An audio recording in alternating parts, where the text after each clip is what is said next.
Cinemas are popping up in malls like these all over China, and that's because the movie industry here is booming. Hollywood's ticket sales are slowing at home thanks to piracy and streaming services like Netflix and Hulu. But China's growing appetite for the movies is helping to make up the difference.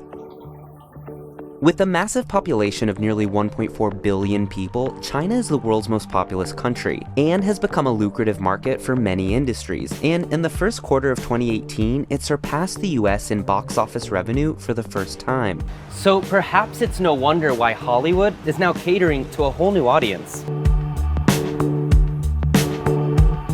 China's box office cashed in $9 billion in 2018, just behind the US and Canada, which brought in a total of $11.9 billion. In 2017, China, which was building around 25 cinema screens a day, surpassed the US in number of total screens. And in 2018, more than 9,000 screens were added across China, taking its total tally to more than 60,000 screens, compared to the about 40,000 screens in the US. Those astronomical numbers mean China is now on the mind of producers and writers alike. You have to be very careful before you shoot a script, knowing how big the Chinese market is, to make sure that you get China right. Stanley Rosen is a professor of political science at the University of Southern California. It's not easy to find things. Has anyone ever made the Kindle joke in here?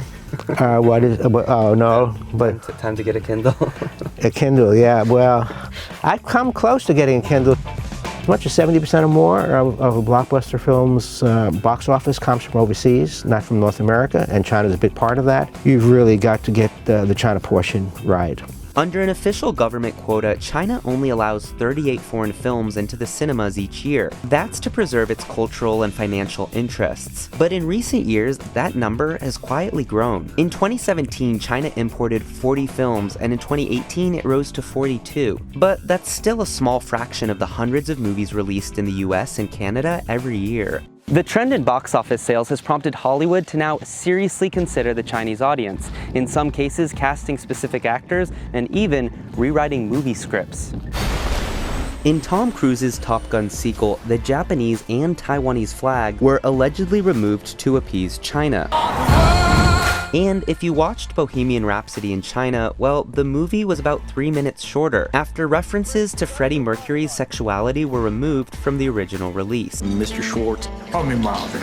Meanwhile, China halted the release of Quentin Tarantino's Once Upon a Time in Hollywood after Bruce Lee's daughter reportedly complained to China's National Film Administration about the film's unflattering portrayal of her father. It's not just foreign films getting censored. In 2019, China blocked domestic films The 800 and The Hidden Sword, blaming technical and market reasons. Experts, meanwhile, say they were censored because of political sensitivities in the lead-up to the 70th anniversary of the founding of the People's Republic of China. But naturally, China wants its own films to win the box office, both for financial reasons and as a matter of national pride. And that's why it's building its own studios.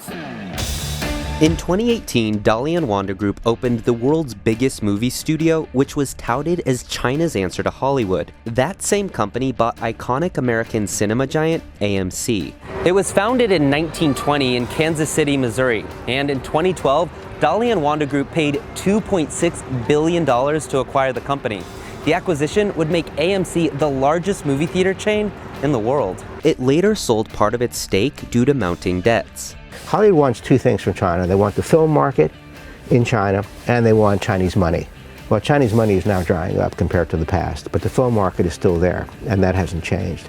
And so now you're seeing more either co-productions or at least assisted productions. Just take a look at this. Between 1997 and 2013, China helped finance a mere dozen Hollywood movies of the annual top 100 highest grossing films worldwide. But within the next 5 years, China co-financed a staggering 41 Hollywood films.